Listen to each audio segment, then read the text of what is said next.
Hi everyone, we're yet again back with another episode of Off the Record with me, Saman. And I'm really glad that this year is turning out to be really great with a lot of different folks that I meet through this podcast. And we're able to give out the maximum information that we could give out related to a college, related to a degree, and a lot of other things that we talk about during the podcast. So here again, we're back. I hope so. You're all ready with your cup of teas and coffee or juices. And today we have a really special guest, and this is a very special month. So, Women's History Month and all that things that goes around the month is something very important for me and my guest as well. So, I wish everyone happy Women's History Month again. And with that being said, I have Mansha here, and she is doing her master's. She's almost on the verge of getting graduated.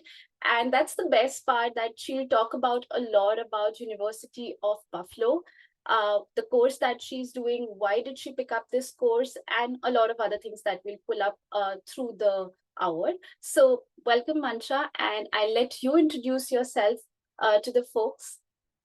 Thank you, Saman. Thank you so much for the wonderful introduction that you gave about me. I'll tell more about myself.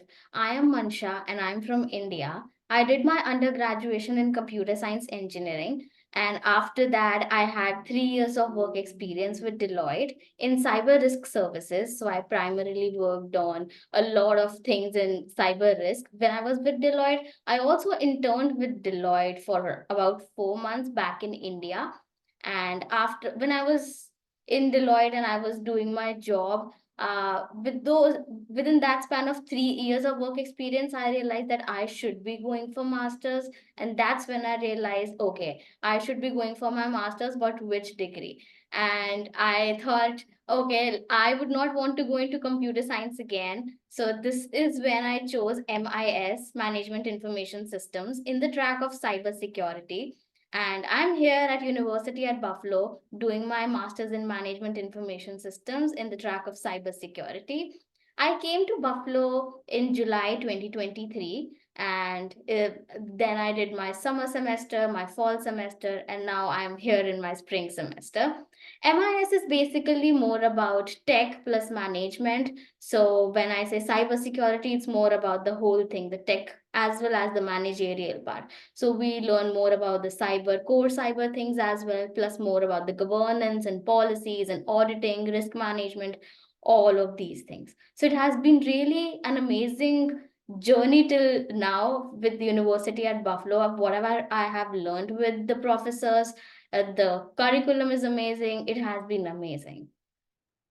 Thank you so much for that, Mansha. And we've heard a lot good things about the MIS course at Buffalo, and obviously we'll be drilling down more through you about the course. But before that, that's something the common thing between the two of us because I also did my master's in information systems and that too a specialization in cybersecurity and that too a 1 year course. So Wow.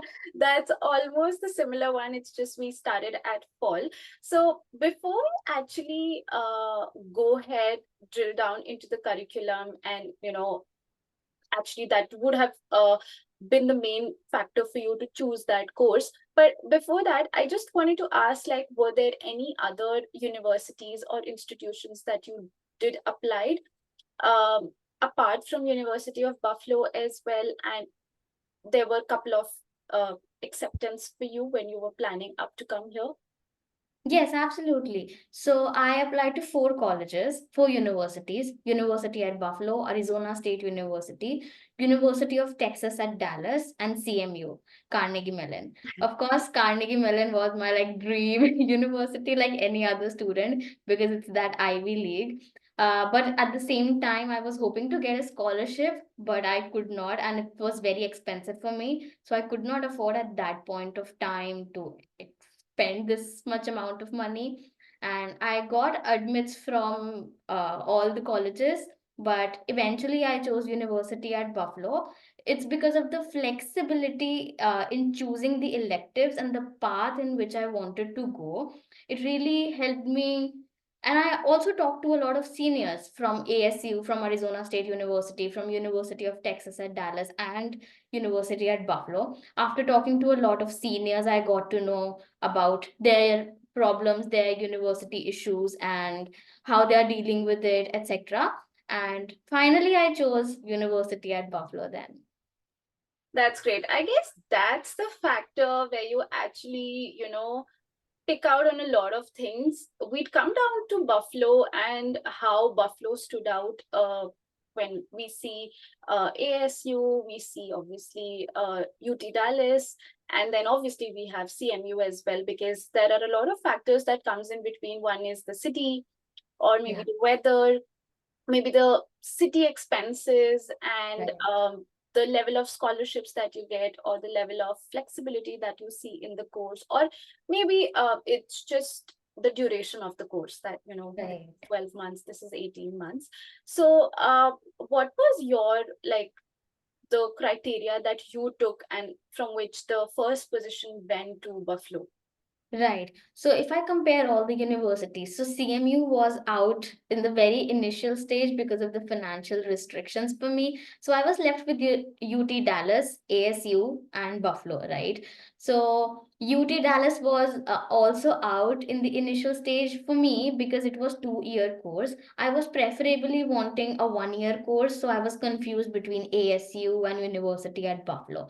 I read the curriculum, I talked to a lot of seniors about the curriculum, and then the location was also a criteria for me. I heard that Arizona State University is in Arizona, of course, but it is at a place where it's too hot, like too hot, and it's like a deserted place also. The campus is huge, the campus is amazing. There are a lot of opportunities for students, for undergraduates as well as graduates.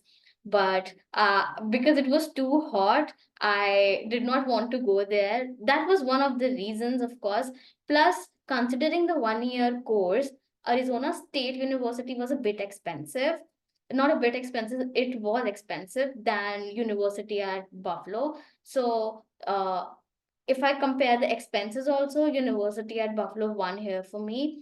Apart from this, I know a lot of seniors with whom I talked and interacted. The path what I wanted, and when I see the alumni going in different companies and doing the work that they are currently doing with their companies, I would preferably want that kind of path for me. So when I talked to them about their experiences, their the curriculum that they had, how did they go through the everything during their duration of their study. So after talking to a lot of seniors about their scenarios, I got to understand, okay, this is something I would want. And preferably it was because of the curriculum itself. Because we were given the flexibility to choose what we want to study, and it was easy for us. Coming to the overall other expenses, like living expenses, so here in Buffalo, I would say uh, 700 to $800 would be something per room, per house. If you're living in a private room, is something that it's very okay for people to give. But for ASU, when I was talking to a lot of seniors, it's the expenses go around $1,000 per month. So it was also a thing because I'm already paying a lot in the university, and the living expenses would also level up. So the overall expense rate was going very much in ASU side, and compared to Buffalo, of course. And curriculum wise, also for me, Buffalo won over here. I knew that Buffalo had its extreme temperature stories because when I was talking to seniors, I got to know Was it gets supposed to be really my cold. next question. Did you actually weigh out like the temperatures as well? Because Buffalo is pretty extreme and pretty brutal when we talk about the winters there. True, true. So right now it's March, right? But sometimes it's like 20 degrees Celsius and sometimes it's like 1 degree Celsius. It changes within a day. And whenever I'm talking to my parents about this, they also get shocked. And I say, oh, yes, certainly, because I'm also getting shocked. I wake up every day and see very different temperatures over here. It sometimes gets really extreme. 20 degrees and then 1 degree is the next Yeah, day. that's something that really hits a lot, because I've been just there as a tourist, like not Buffalo, but I've been to New Jersey, New York, and I did my schooling from Atlanta, so it's pretty like absolutely the opposite sides of everything. And with temperatures, I felt like I can die with that weather, because we being Indians, we haven't seen the brutal side of winters in India.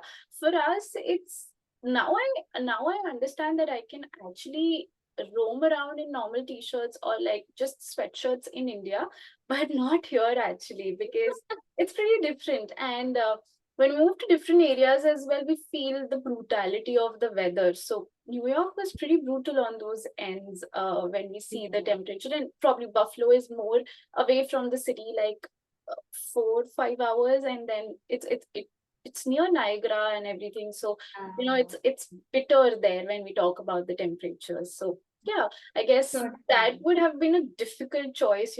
ASU being the hottest and Buffalo being that cold, but somewhere some things have to be taken across. So yeah, Yeah. that's great. And to be honest, what you discussed about the housing, that $700-800 you get a private room, that's pretty good. Like, I would say that's a great price, because what I see in Atlanta, like what I have seen back in my schooling days, it's pretty expensive there too. If you want to live privately, that's more of 1,200 or $1,000. And also it depends on the place that you take up. So there could be like unsafe areas, you know or there could be areas which are very expensive, but they're farther away from the college, or there's no public transport. So $700-800 is a great bet. If I would have gotten it, I would have taken it. Yeah, and also there are a few places in South Campus in Buffalo who Mhm. all I know my friends who pay $400 per month for their room, and I also know people who pay $900. So on an average, it comes out to be Yeah. 700, 800. So that's what. That's great actually, and at least because we also need our level of privacy, that we're students and then we're searching for jobs and a lot of other things. So that comes handy, that at least you get your Mm. own time and you can go with that. But everyone's perception is different on that, and we'll not go into that. But that's great information that you shared about the curriculum and how you chose between the three other colleges that you put down and you took up Buffalo. Whoever in the crowd is actually wanting to choose, they could have those elements as well. But when we talk about your application and your selection process at University of Buffalo, um, what was their criteria while you were filling up the application, and any test score they needed, any essays they wanted, any video interviews? Like, if you could just walk us through the process of the selection and how did you apply the application? Absolutely. So, I remember ASU waived off GRE from home. I remember it was COVID time and I gave GRE from home because we couldn't go outside, right? So, GRE from home was my thing, but ASU said no, we are not accepting GRE from home, but you feel free to apply without GRE. So, for ASU, I applied without GRE. But for other three universities, CMU, University at Buffalo, and UT Dallas, I had to provide my GRE score to them. My GRE score was 315. So I had applied with my GRE score with these three university, and for ASU, I did not go with the GRE score. Apart from the GRE score, they also asked for the letter of recommendations. So every university has different criterias, right? So University of Buffalo wanted one letter of recommendation. Arizona State University, on the other hand, I think it required two. Similarly, UT Dallas required three, and I don't really remember about CMU. But the good thing about CMU was that it also wanted a interview. So when I was selected, like the first round was done, they wanted my like the interview. They would tell me the question, and I would have to answer that, and I would send the video to them. So it was really my first time giving that interview, and it was but it was really a very nice process to judge a candidate based on how he or she speaks and how he or she is able to articulate his words properly or not, kind of that. Yeah, I gave the same with GSU as well. So, along with the application process, they gave us 5 questions, and they had their own video, like the the website where they want us to record, and they gave us 5 minutes. The timer was running on the screen as part of that website, and there were 5 questions listed, and we had to answer them like while recording and then submitting that. So that was something really good that I also Correct. went The across. same happened with me as well. So when I clicked that link to record my video, it just popped up and I could just see my video running over there. And there was a timer running that I could only speak for like 3 minutes or 2 minutes. And I had to finish everything in those 2 to 3 minutes, telling everything about that question. There were 2 questions for me, I think. There were not 5 questions for CMU during my time, Okay. but it might have changed now. So what about UB? Like if we if you can walk down what happened with your college, like the application process and everything, cut to cut, Yes. as per the timeline, probably if you can share us. Right. So there were three parts in which students could apply to UB, like deadline one, deadline two, and deadline three. I was sure that I wanted to apply to UB, so I applied by before the deadline one was ending. So I was able to apply within the first deadline duration, and I got my acceptance for my application. And then for the application, I provided my GRE score, my SOP, my LOR, and I really want to mention this at this point of time that SOP, statement of purpose, is really important for all the colleges, right? Because the course you are choosing, what you have done, and how it justifies that what is the course that you are choosing, what are your future goals, you have to articulate it very properly in a very efficient way, I should say, so that it just tells the whole story, but it should not be feeling very monotonous and boring at the same time. So there should be some kind of storyline to make it more interesting. It couldn't be that monotonous. You can't write that, okay, I'm Mansha, I did my bachelor's from here. Yeah, Not like because that. you just have to create a connection that if you've done your bachelor's, for example, in XYZ course, and then you're coming here to do the management in information system, why?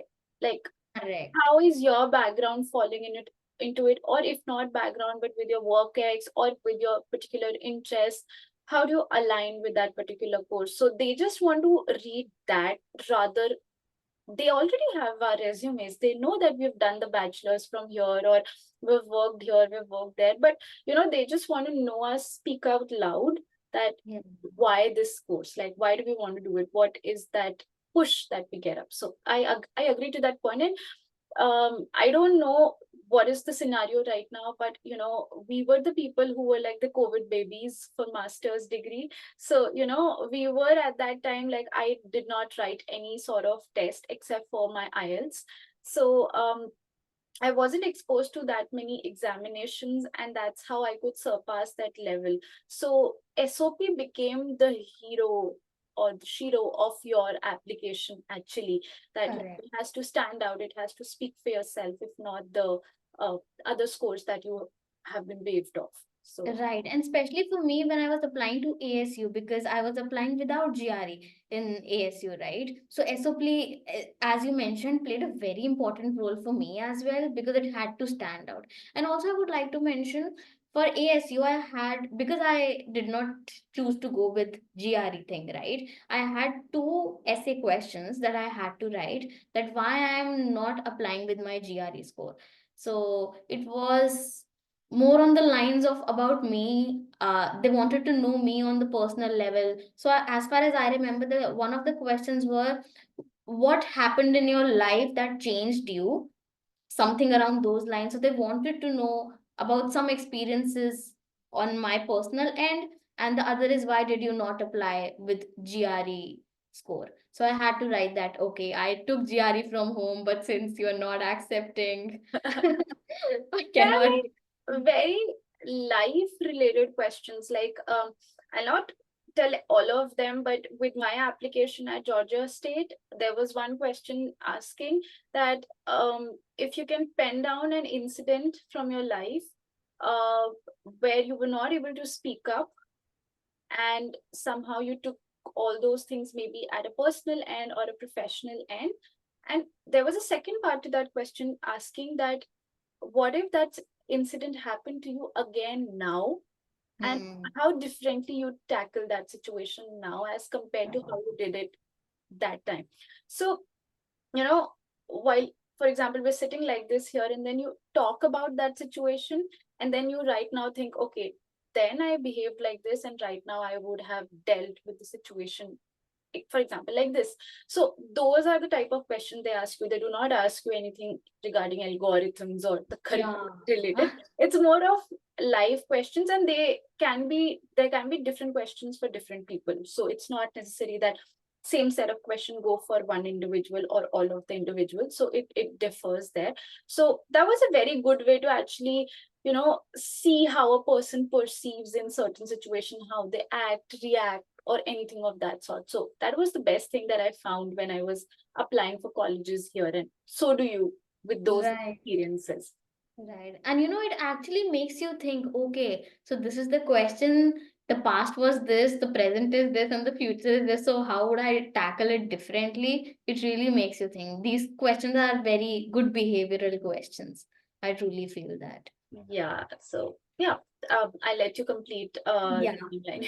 So coming back to the Buffalo application process, um, yeah, so I applied with GRE, the TOEFL score, and SOP, LOR. I took LOR from one of my senior managers from Deloitte at Deloitte. Yeah, these were the four things.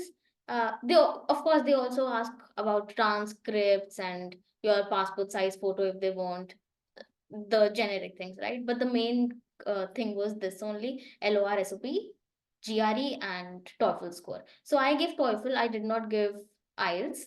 So this was how the things worked out for me when I was applying to university at Buffalo. Things were a bit different with ASU, as I mentioned, because I did not apply with the GRE. But the other three things, SOP, LOR, and uh, no, SOP, LOR, and TOEFL score, yeah, Okay. that remained the same for all the other universities as Okay. So, if I may ask, like, if you could let the folks know that with UB, what was the minimum score that they needed as part of GRE and TOEFL for your degree course? So, what was the benchmark for them that they gave on the website?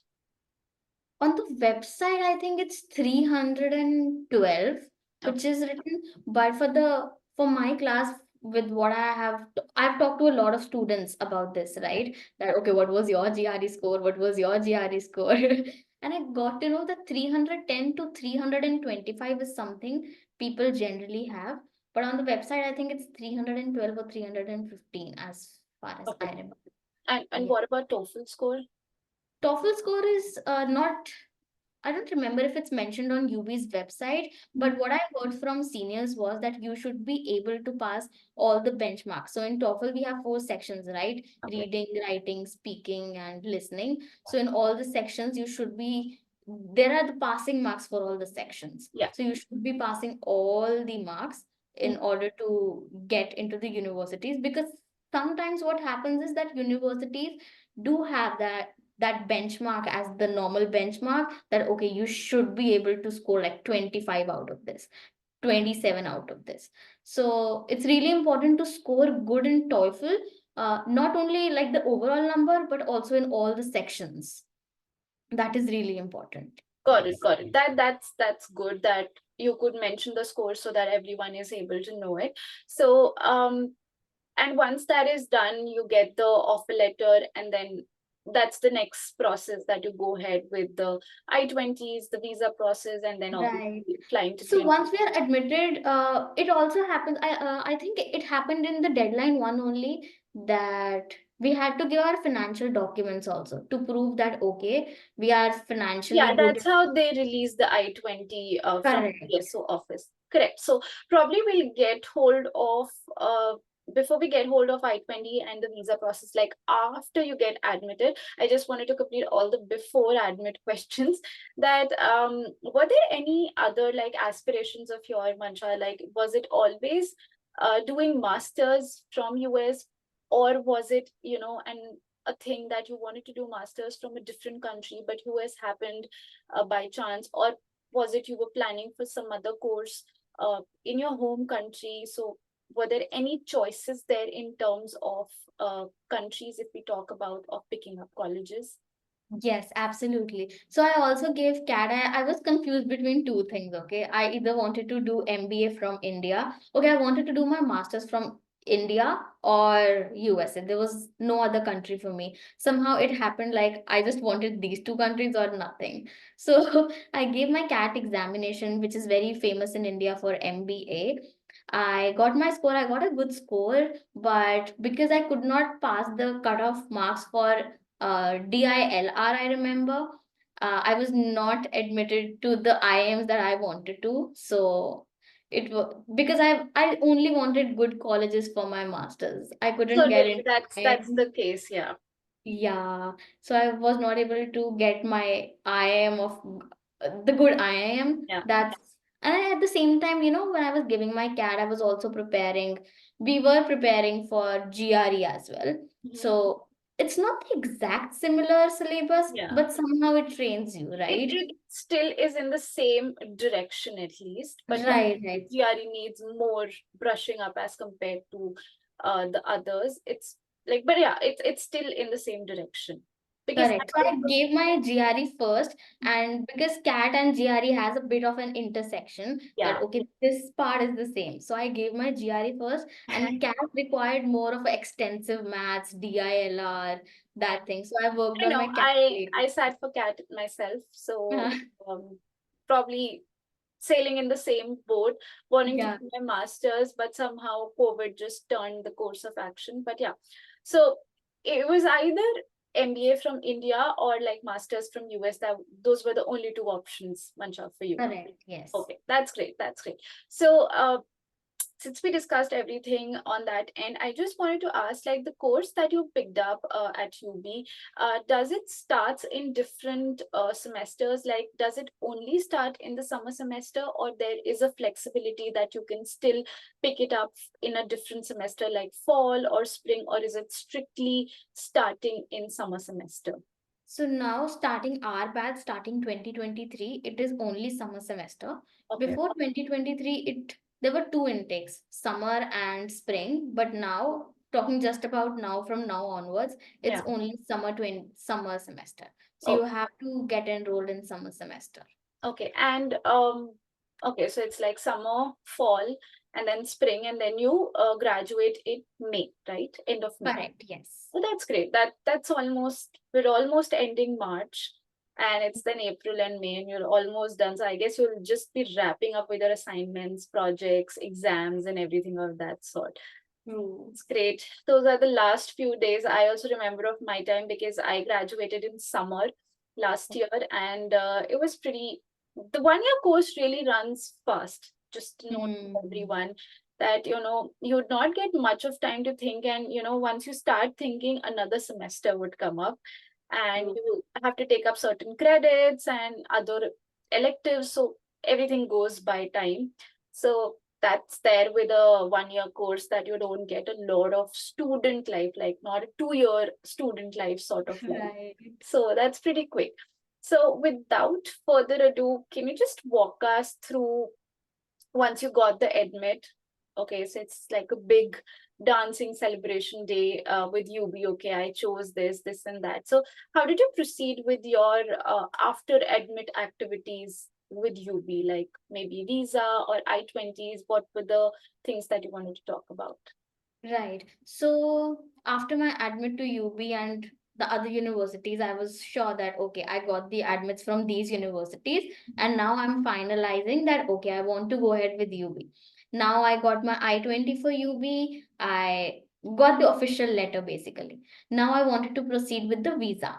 For F1 visa, okay, for fall semester, it's relatively easy to get visas because when it's the onset of fall, a lot of people are applying and a lot of slots get opened. So during the fall time, you get a lot of slots. But during the summer time, because we had to land, our course was starting on, I think, 11th of July, which was Monday. So before 11th of July, we had to get our slots, right? And there were not a lot of slots. I know it was a hustle for all of us to get the slots, especially for F1 type, because during that time, a lot of students who were enrolling themselves at UB or ASU or any other university as F1 status, and joining their universities in fall, they were also applying during that time. So it was really a congestion because the slots in spring semester would open very limited, and there were a bunch of students applying for those slots, even if they wanted to go for the fall. But we had to come here early in summer semester. So I was like completely shook when I was not getting my slots within 2 or 3 weeks. And I thought, okay, I am not able to do it. I should be taking a help from an agent who was able to help me with the slots. There are a lot of agents who do help, but I took a help from one of the agents who helped me with the slot booking. Okay, so that became a pretty easy path to Yeah, get right. hold of a But slot. since I'm from Haryana and Delhi was the nearest, Hmm. would have been a nearest slot for me. But I chose whatever slot I got because there were, as I told you, there was a crunch of slots, right? So my one of the slots was in Delhi and other slot was in Chennai. So I flew to Chennai back then, gave my interview, came back. It all happened like that. And I think a lot of students from my batch who were enrolling themselves for MIS and who were coming here had to fly different places to different consulates to get their interviews and biometrics done so that they can proceed ahead.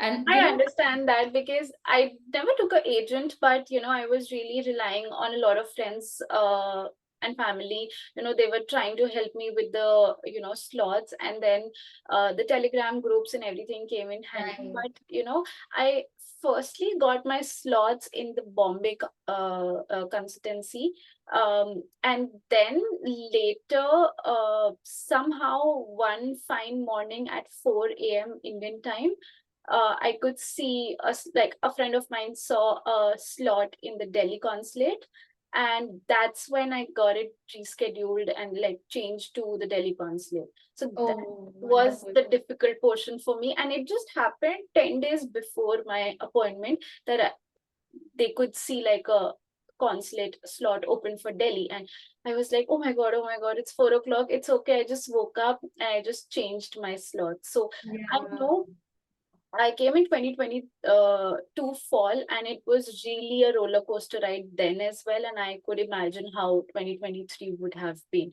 So Yeah. that's good that you got an agent and at least you got that slot. But, anyways, it was a circus. Right. So when it is fall and students have a bit of a more time, right? Because students have to start from August end. But if it's July, No, that I actually had to start August 10th, hmm. but still somehow I skipped that because I wasn't able to secure a slot. So I am that student who skipped her orientation. I took Oh, like special permissions and even my first day of the class. So, a lot goes on that end, that how you actually put up those things. And then I was pretty late with a lot of things. So, um, but yeah, that depends on how your university wants to cater to those situations. But yeah, it usually differs for different universities. So for me, the university start date, like the orientation was on 12th, and hmm. obviously you want to go ahead and be there in the city a week or 2 3 days before, so that at least you settle up and then you start with your processes and the orientation and go around places. So yeah, for a couple of them it used to start first week of September or August end, but yeah, it just differs. Yes. So that's great. And how was your like later the visa process and then everything? And then what was the day that you flew for Buffalo? Um, So once the visa process was done, and I was very sure that okay, now I'm going to Buffalo. Finally, the visa is approved, right? I booked my tickets. I saw okay which flight I would choose, and I chose Etihad for my very first flight from Delhi to Buffalo. It had two layovers in between. One was at Abu Dhabi, and second was at JFK. And my immigration was at Abu Dhabi. In during immigration process, also they ask you for the documents. They see yeah, okay the documentation process, the whole of just like they do in the yeah, immigration, yeah. right? Seeing the documents and just Yeah, you would verifying. just have to be prepped with your college and the address and everything has to be handy. So I also went from Delhi to Atlanta and I had one layover that was at Doha. Hmm. And my immigration happened at Atlanta only, not at Doha. So I did everything at the Atlanta airport, all sorts of pictures and the questions and everything. And then I was, okay, enjoy your stay in the United States, and good luck for your master's, so all that. And then, you know, Yeah. the Yeah, husband they said, ask you very basic questions. Okay, where are you going to stay? Do hmm, you have your rent agreement? And yeah. what are your majors? Just very simple questions Yeah, that. very, very basic questions. And it's just after that long flight, you have to remember those things. That's the only catch there. But at least you remember the names and the addresses of everything. True, true. Yeah. So once the immigration was done, I was all set to come to Buffalo. It was a really long flight because I had never had such a long flight from Yeah. India to Buffalo, and I was traveling for the very first time internationally. So I was also a bit scared because I had to do it all alone. Two big baggages, one cabin bag, all of that. And sometimes what happens with others, this did not happen with me, but for some students, what happened was during the layover they had to take their bags and they had to give it to the Yeah. other flight that The they are going. connecting flight is Correct. operated by some other airlines. Yeah. That Yeah. I also checked up that, like, it was not me, but a couple of my friends and seniors, how you're mentioning right now, they tell you, and then you see those experiences that, okay, let's just see the connecting flights are of the same airlines or not. That Right. would save you some time, because anyways, the layover place is also a different country. So True. you have to manage that as well. Right. And since if you're going alone for the very first time on an international trip like this, you just have to be a bit mindful and a bit aware about your surroundings so that you do not, because no one wants to lose their bags, right? Yeah, Especially I've when you're heard a going. lot of cases of lost bag. So I just had like a fragile sticker on all of my bags, fragile, Right. and it was all good. And I was like, thank God, it's all sorted. At least in the country, I don't want to lose my bags. So true, so true. And one of my seniors also suggested me to put my name and phone number and email ID on the bag so that just in case if it gets misplaced and someone might call you, a good person might call you or email you. So have that information on your bag. So I did that too. And I saw a lot of students do that. They put Yeah, their stickers, they I put did their, that. I did that. yeah, a lot of students do that. So So, yeah. was there any sort of provisions that your university had when you landed, and at least they had certain kind of transportation or anything that could drop you to your location, anything of that sort? Or it was all you who booked the transport and went home? Yeah, it was all me who did the transport and everything. One of my uncles also suggested me that, make an account on Uber and just transfer $100 into your Uber because here Yeah. in the US they don't accept cash that much. Mhm. But in India it's different, right? But in the US they do not accept cash, so it's always good to have $100 in your wallet so that you are good to go. Yeah. Because at that point of time we do not even have our credit cards or debit Yeah, cards. exactly. I did have the Forex card, so I transferred And $100. Forex card has a different history altogether when it doesn't works at 9 out of 10 places. True. Oh, that was a bad time with a forex card. And my dad is retired from State Bank of India, and getting that forex card and everything was just just you click it and you get it. But the forex card was a pain in the ass when I was in US, and it Mm. never used to work at tons and tons of places. I don't know how, like, the merchant was not accepting or anything of that sort. And I just felt like, okay, I have money, but Mm. still I But you can't cannot use use it. it. Yeah. I've heard a lot of these stories with my friends that they are trying to swipe. So when we come here, we need some essentials on the very first or second or third day. So they go to our Walmart or Dollar Tree or Tops or Aldi's and they swipe it and it doesn't work. I know. And but luckily, with me, I had HDFC's Forex card. For me, I'm not endorsing anything or anything, But but at it least worked for it'll me. come handy. Like, for me, it's just how different experiences makes you learn. So I just wanted to put it loud. If HDFC credit card worked, sorry, HDFC forex card worked for you, that's great that we put it out and people know more. But I just want to say my personal experience that my SBI forex card was not working at most of the places. So I Right. I will not say it wasn't working at all, but yeah, couple of places where the connections or the merchant or some or the other things did not work out. So I Right. would really suggest that if anyone's coming, and if for Mansha HDFC Forex card worked up, go for it. Yep. Yeah, because you need it actually before you actually get your credit or debit cards. The Forex card is actually your life, or maybe the cash you hold up, but at least you need some sort of cards for yourself to use Hmm. it for the initial number of days. So Hmm. since we're talking about now we have landed into Buffalo, and we're all into our rental places. So, how was the transitioning phase like when we talk about the essentials, like the initial days essentials and the bank accounts, and exploring the place? And I know it's an overwhelming thing. Uh, and how were you tackling things? And I'm happy that it was summers for you at that time. So, still more to gel up, but yeah, Hmm. walk us You down. know, it was really overwhelming because when you land here, sometimes you're so tired. I was so tired. Luckily, I did not have that jet lag. One of my friends was jet lagged like crazy, crazy, and she was sleeping like for hours and hours and hours.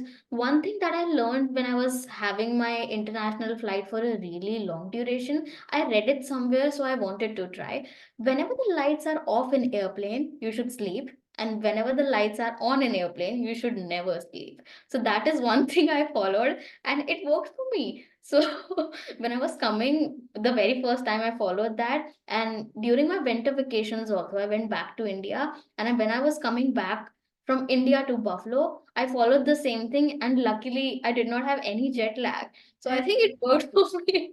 I don't know if Yeah, this is some kind of superstition or I'm just believing yeah. it, but it worked Or for else me. things also work out that way is that, whatever times you're reaching like US, probably sleep that time. Like, don't try to wake yourself up. So I landed at 5:30, in the evening, and it took me like couple of hours to get my baggage, my immigration, and all sort of things. And I came out of the airport at around 7, like 6:30, Hmm. 7 o'clock, and at 8 o'clock, I reached my place where I was supposed to. I just showered. I ate what my mom packed for me. I Right. just slept because it was around 9:30, late in the night, and I just slept, and I woke up next day at 9 o'clock, and I never got that jet lag feeling. I was, all good, all happy that I took that sleep. So probably sleep around when you reach that place, and don't try to wake yourself up and stuff like that, or else how she did it. No, no, no. I think you're absolutely right. So I also landed around 5:30 here at Buffalo, and I was here at my place by 6 or 6:30. But after that I was feeling very tired. I had to stop myself for sleeping at 7 p.m. because I did not want my cycle to get Yeah, corrupted. yeah. So I just Yeah. waited till 9 p.m. I Mhm. had my dinner, I did my bag thing. I had to pull my bag from ground floor to the first floor. Okay. So I did that, and after that, I just waited for till 9 p.m. and I was all set to sleep. Next morning, I was like, I had a wonderful baby sleep. I agree to that point, and it was really nice because it's pretty quiet here when we see, and it's all good. I also slept up really nice. It did not feel like that it's a new country or anything of that side. And eventually after days, it just hits you that you're not at home and this and that. So, how were the next couple of days? Yes. So once this one day was done and we woke up the next morning, I think a lot of people would have reached Buffalo at that point of time. So the people who reached in Buffalo, we just made a group and okay, let's go to Walmart and buy something for us. That was one thing. So during the whole day, we went to Walmart, we went to Tops to see what are we getting, what are the prices, because everything is in dollars here, everything is new, right? We are just moving down the aisle in Walmart and Buffalo, and we are overwhelmed seeing so many products all at one place because Walmart is very big if we go there for the very first time. Yeah. And yeah, we had to get our comforters because we want to sleep. If we do not have the mattresses, we had to get our mattresses and pillows. And like the main essential things for the first and second day. Once we are all set up with these main things, I think the rest of the week was more about getting your bank account opened, or going to the university and see how the university looks like, and just enter the university to see, because we Yeah. were really intrigued, okay, how our university looks. And you know, at university at Buffalo we have two different campuses, the Okay. south campus and the north campus. So the south campus and north campus are approximately 20 minutes away via drive. So, but there are buses connecting the south campus and north campus. So after every 20 minutes, after every 10 minutes, there are buses, universities buses, which is Okay. free of cost. We sit in those buses from the south campus and they take us to the north campus. So So we are, like, sorry to cut you there, but how did you like commute from your like, what are the, okay, let me just rephrase it, that how are the places that are most preferred to stay if you are at UB, so like the most preferred living places for students? right. So I think 80 to 90% of the international students, just talking about the Yeah. international students, they stay at South Campus.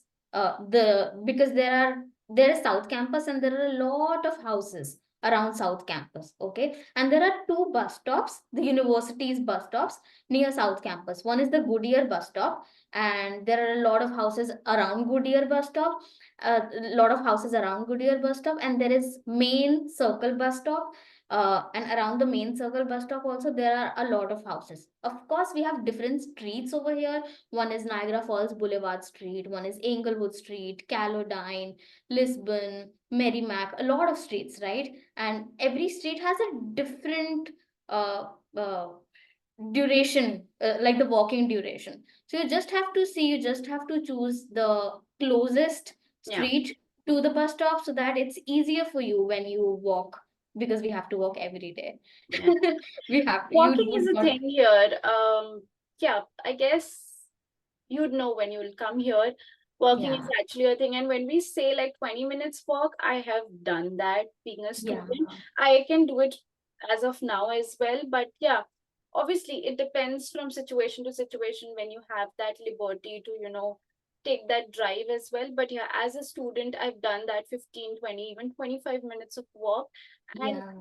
that's normal. When you hear it for the first time, maybe it's too much that, you walk Mm. in the sun or at night or whatever. But, 20-25 minutes is basic to, walk out and see all those things. And like you were mentioning these places, how are your reactions? Oh Uh, my God, like okay. right now, it's on the tip of your tongue that you know all these places, but they would have been really difficult to memorize and know it at the initial days as well. True, true, absolutely. You know, when I was talking to seniors about, okay, I'm getting this house at this place, this house at this place, and the lease agreement is about this and this, Mhm. the first thing for me was to memorize the street names. I had to write it down in the initial Yeah. phase because I could not remember, okay, what is Merrimack? How do I write it on Google, right? Because I had to search, okay, if it's like 135 Merrimack Street to, and I have to walk from 135 Merrimack Street to UB's bus stop, how much time would it take me? Yeah. Because eventually the rent and the walking distance are the two most important things when we are considering any house. So, That choices never leave you when you're an international student. First, you choose between college, then you yeah. choose between where do I stay, then you choose between, okay, should I get this cup from Walmart or should I get the same cup from Target? Like, which one's economical?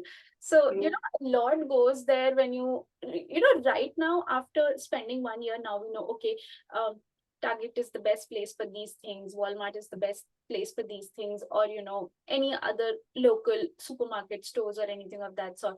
But those were the times when you usually used to get overwhelmed, see the prices, okay, whereas like, yeah, I was about to ask you like how are the grocery things for you, and I guess Yeah. we'll be coming down to that. But that's such an overwhelming thing to keep in mind, that a lot has to be catered for us. Absolutely.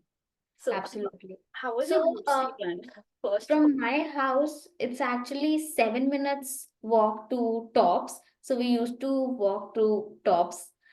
for 7 minutes, and we used to pull groceries. All of the girls would go there, get those groceries and stock up in our kitchen. Yeah. And this would happen every weekend, I think, Yes. because we were five girls living together, and we could not get a lot of things in our hands because here the thing is, you do not get those plastic poly bags to hold. You Oh, get you those. don't?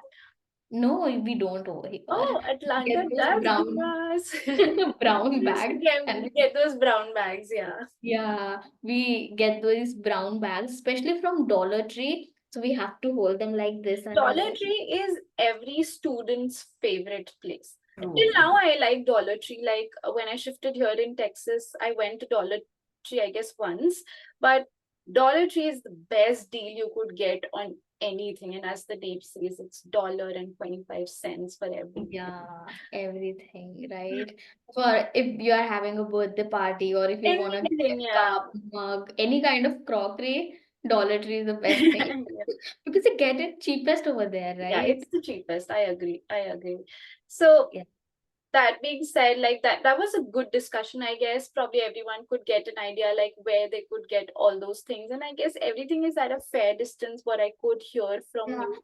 And apart from tops, also we have Aldi's at almost 15 minutes walk. So if we did not want to go that ways, we would want to go to Aldi's because a few things are cheaper in tops, a few things are cheaper in Aldi's. Yeah. So It's with with time you time will you eventually get realize it that okay, this bunch is, like by $1 or $2 cheaper as compared to here. So, you have those specific setup that okay, we'll get this from here and that from there. So yeah, that's I guess normal human correct. nature. And one thing I really want to highlight over here is going to Walmart. So we did not go to Walmart by cabs in the initial phase. So Mhm. our university on every Saturdays, our university provides a shuttle bus in which all the students can go to Walmart, and it would just stop the bus at Walmart. You can just go out, and there are timings. So the bus would drop you at 12 noon, then bus would pick up you at 2 noon, 2 p.m. or 3 p.m. or 4 p.m. Oh, After that's every nice. 1 hour, yeah, bus runs to and fro. So after every hour, you have the opportunity to hop in the bus. So for example, if you missed 12 noon bus, you can just hop in 1 p.m. bus and you can go to Walmart and you That's can come great. back. That's Yeah, that's really great, and thanks for sharing that at least. And Walmart is one-stop shop where you get everything, from true. like anything to everything. It's you have the groceries and you have the bakery and you have clothes, you have home and furnishing and everything. So, I got my initial like work desk and chair from Walmart. So, that has everything actually out and about. So thank you for sharing that.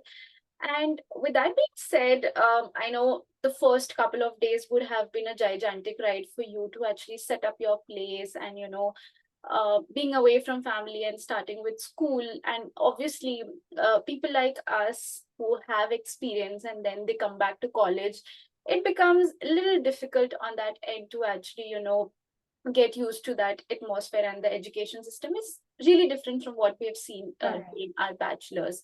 So, um, how was your job search? I wanted to talk more about it regarding how was your job search and with the current times with the job market being really thin, Hmm. how what is your experience with the current job market? So the job market, as we all know, is not really great at this point of time. Mhm. Even if the job profile matches your profile, the job description matches your profile, it's not a sure shot that you would get it. Somehow or the other, you would face some kind of rejection, and you should be mentally prepared for it because it's not about the skill set, it's more about the operations and Yeah, business about the firm, right? But yeah, we all have been receiving a good amount of rejects, and it's not just cybersecurity, it's about software engineering, data analytics, business analytics, every domain. So across all the domains, all the students, because we all talk about this right now, yeah, right? Because we are going to get graduated in like 3 months from now, and it's the high time we should be getting a good job. But yeah. the job market is not really nice. We all are trying our best, we all are applying for like 20, 30, 40, 50 jobs as per we get time every day. Yeah.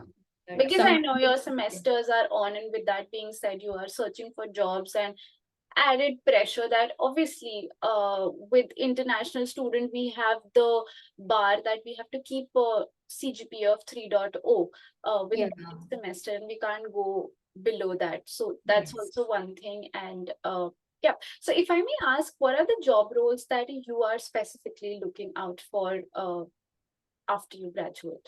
Right. So I have 3 years of work experience with Deloitte in cyber risk services, wherein I worked on data classification, data loss prevention, information rule sets management, Azure information protection, all of that data protection and data privacy things. I also had a chance to work on GDPR, CCPA assessments, and PCI DSS assessments also. So right now also I'm looking more towards these jobs because I bring that skill set and experience from Deloitte, and I would love to go into the same direction. I really like working on these things. And so I'm really open to GRC roles, governance, risk, compliance, data privacy, the audit and assurance things. Because yeah, this is my forte and this is what I have been doing in Deloitte for 3 years. Yeah. Yeah. Thank you so much for sharing that. And I want to take a moment here to everyone watching.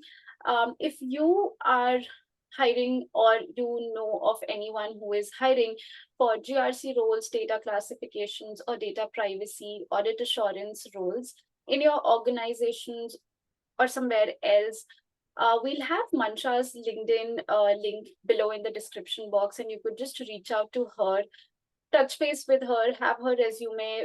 If all these skill sets actually match up with the job description at your organization, it would be a great help for all of us to help her together in getting her first job after her graduation. So, yeah, we'll have her link down in the description box below so that we could keep the conversation going on the job part.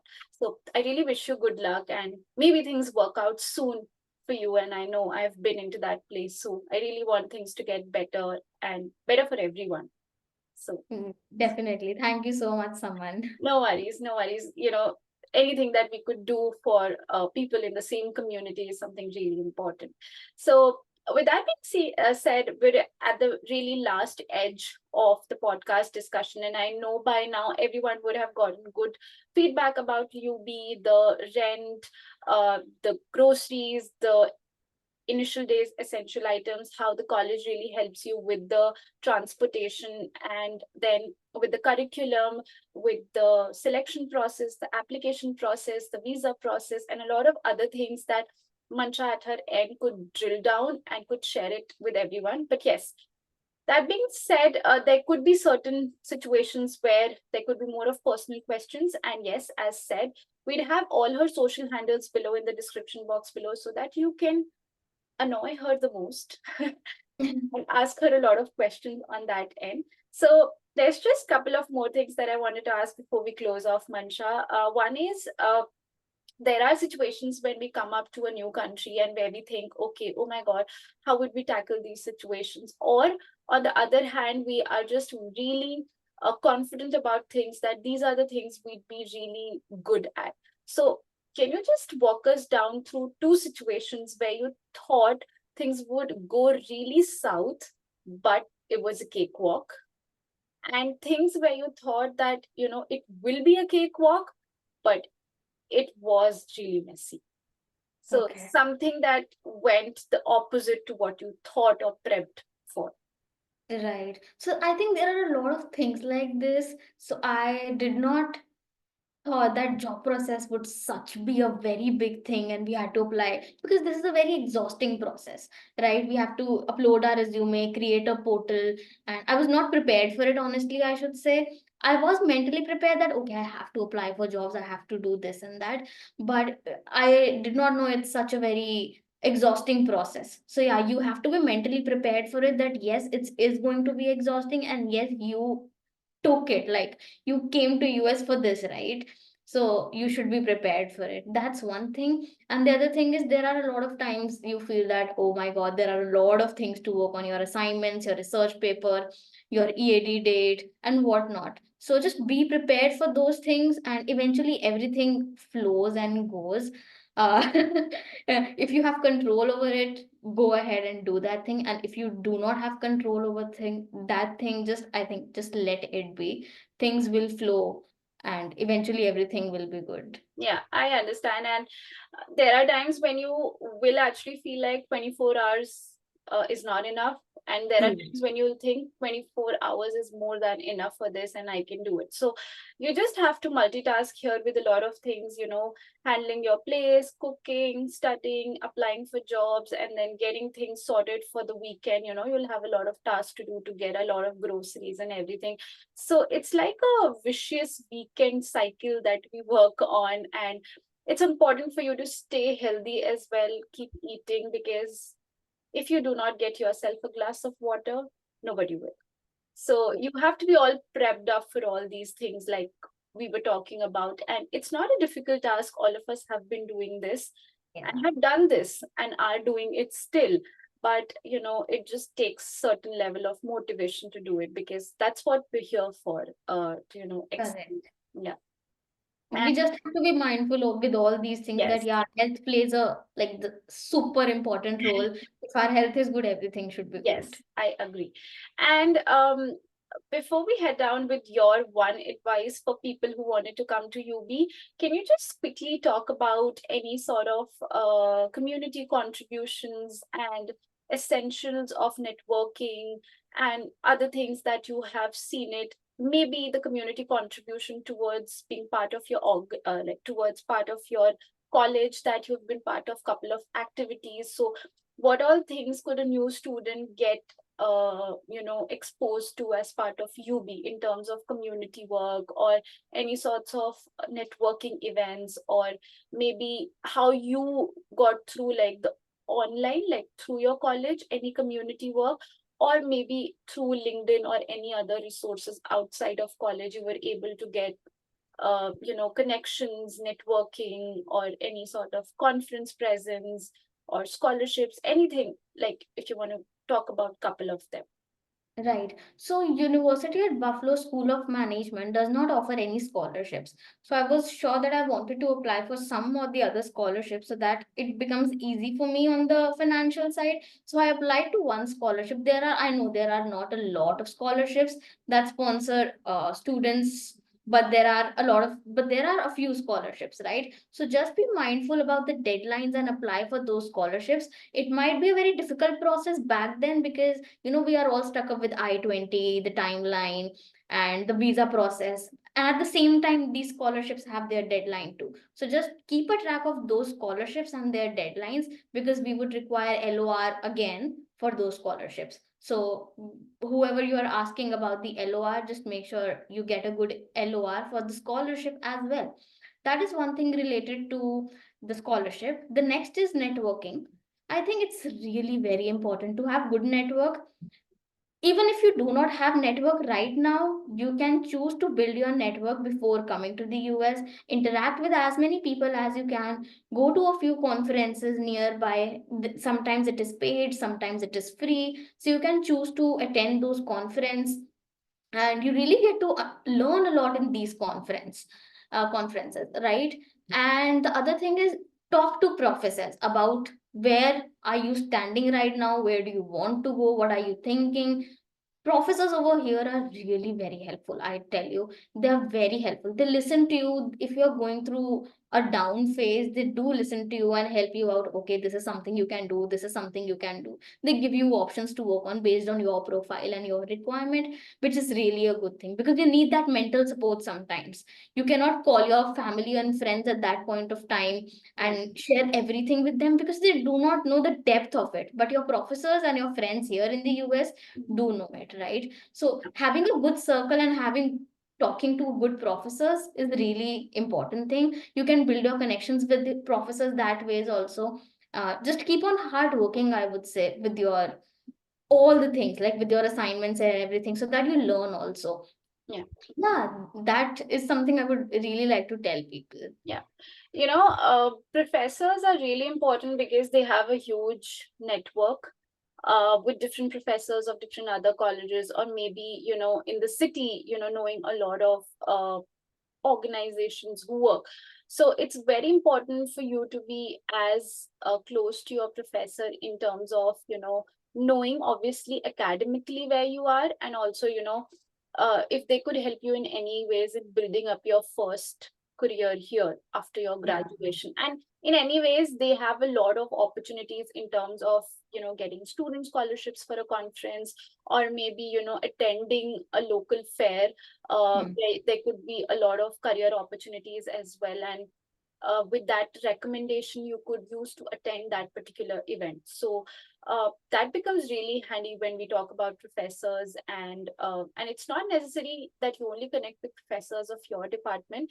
You actually can see a lot of professors through your website, and then know what's their appointment hours, and then you could visit them and Right. talk and see what all the different projects they're working on, and if you can contribute in any ways, if it's just having a learning mindset. So there are n number of possibilities that you can make up when you have your professors in line.